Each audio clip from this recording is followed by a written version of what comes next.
Alright, it's really late when I'm recording this, but honestly, that might be perfect because we're here to make our predictions for the 2025 Las Vegas Grand Prix.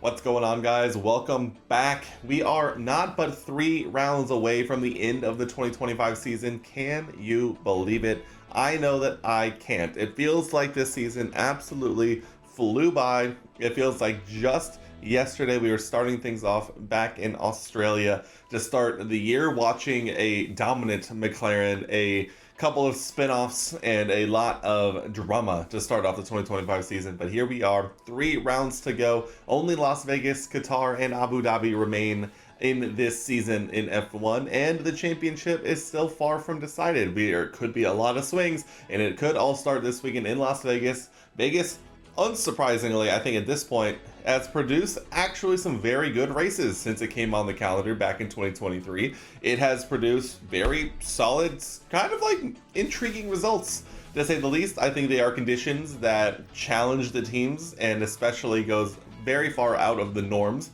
from what these teams have been used to as over the course of the season.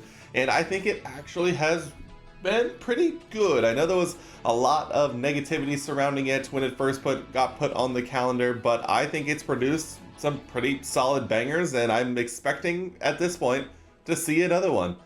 But without further ado, let's go ahead, let's jump on into our predictions, which we're going to be making for biggest positive surprise, biggest disappointment. We're going to be talking about our qualifying top 3, our race podium, and as always, we will round things out with our one crazy prediction to wrap us up here in this one. But let's go ahead, get this party started with our biggest positive surprise. Alright, for biggest positive surprise of this one, I am actually going a little bit out of left field. It worked for me last time, and I think it's going to work for me again. Last time out in Brazil, I predicted Alpine points for the first time this season. And not only did we get Alpine points, no, not for the first time this season, for the first time in a very long time, that is for sure. We predicted Alpine points because they had looked absolutely horrid. This time for biggest positive surprise, I'm sprinkling in a little bit of insanity up and down here. So for biggest positive surprise this time out in Las Vegas, I'm going with Esteban Ocon. Why? Lord knows. All I know is that Esteban has been on a bit of a torrid run of form here in the last, basically the entire second half of the season, being soundly handled by Ollie Behrman, his rookie teammate, and not necessarily looking on the pace quite literally whatsoever, with his teammate finishing pretty consistently in the points in the last 4 Grand Prix in a row, including more than a few Q3 appearances as well in qualifying. So I think this could be a potential an inflection point for Esteban Ocon, especially going to a track like Vegas, which he has raced at before. Ollie Behrman not having raced here previously, I think is going to actually potentially play a big factor. I think the conditions and having experience in the conditions is going to do very well. And so my official prediction is that Esteban Ocon finishes in the points as well as finishes ahead of his teammate this weekend. Ollie Behrman will be beaten by the Frenchman this weekend. I think for whatever reason, if it could happen, that more than warrants a biggest positive surprise. Alright, let's go ahead and move on to my pick for biggest disappointment. And I don't know if this one is going to be a huge surprise to people. I'm going with Lando Norris this weekend. Now, I know what you're saying. Why? He's been dominant the last couple of weekends in a row, winning handily and securing himself in a very favorable position in the World Drivers' Championship. But for whatever reason, McLaren just do not do well around Vegas. That includes Lando Norris, who had a big moment here previously, going down towards the left-hander towards onto the strip. His car bottomed out and actually skid and he actually ended up going to the hospital to get checked out. It was that bad of a crash. This is a circuit and conditions that I just have not suited the McLaren the last couple of seasons, and they have really struggled. And so this one felt like a pretty solid chance to lock up some points, especially considering my biggest positive surprise.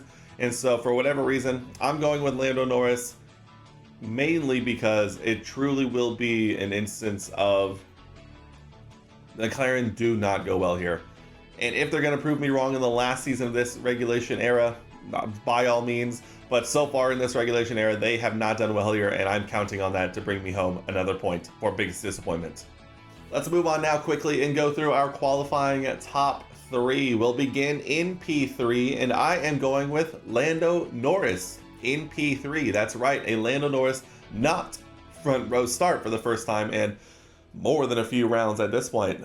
I truly think that the McLaren will struggle a little bit, and that includes Lando. But at the same time, obviously the McLaren is still pretty far and away the best car on the grid. I think it will still warrant a top 3 start, but might not be enough to challenge for pole. Time will tell. I'm kind of going all in on this McLaren struggle train, and so I think it's going to be an interesting weekend to watch for that. Especially, I've talked about it so much in Biggest Disappointment, but McLaren and Lando Norris just have issues in Vegas. And you know what? I'm going for it here. I think qualifying will be all right. It always does seem to be in race trim where they struggle the most. So Lando Norris, P3, kicking us off here as we move on now to P2. And I'm going with George Russell. Now, in an entirely roundabout converse way, Mercedes always seem to do well around Vegas, their car seemingly loving to operate in the colder temperatures, the more consistent, stable, colder temperatures that Vegas offers in the middle of the night. And so I think this is a perfect opportunity to see George Russell kind of get back out there and have a bit of a moment. He ended up winning this race last season, and so I see no reason why we couldn't expect a solid result from him once again. P2 in qualifying, front row start for George Russell. Congratulations. As we move on now to P1, my top pick for the qualifying session in Vegas is going to be Max Verstappen. This one is a bit of a bounce back moment for me from Max obviously having a horrid weekend in Brazil where not many of us were ready for that. I think this is going to be an opportunity to sort of flex those same muscles that we saw Max do around Monza. I have a feeling we'll be seeing something very similar in terms of setup wise. So if Red Bull can get the car set up into a window that Max likes, it might harken back a bit towards the Monza spec. I think this obviously, with that long of a straight, definitely bodes well, especially also at a street circuit like this where overtaking, while easy, you do have to set it up right. And so depending on if they can get this set up in the right window, I think Max Verstappen is more than enough to put it on pole position, followed by George Russell, and then rounding out the top 3, Lando Norris. All right, here we are, race podium once again. Let's go ahead, kick things off in P3. We're not beating around the bush this time, mainly because this video is being recorded very late and I'm trying to get to bed anytime soon. And also because the race weekend is starting a day earlier than expected, and so we need to get this video done and out. So P3 on the race podium, I'm going with the rookie Kimi Antonelli. I think we'll see if he can adjust to the Mercedes performance at a street track like Vegas. Very similarly to Ollie Behrman, Kimi also has never, raced. They've done a, session to lap around the Las Vegas street circuit, but at the same time, it is relatively straightforward. And I'm thinking that, what we've seen from him in the past, he's able to get up to speed very quickly and sort of put these performances in where you might least expect it. And I think he'll be able to adjust to the Mercedes success this weekend and able to put in a solid result. So Kimi Antonelli on the podium in the United States for the final time here in his rookie season. Sounds good to me. As we move on now to P2 in my predictions, and I'm sticking with George Russell in this one.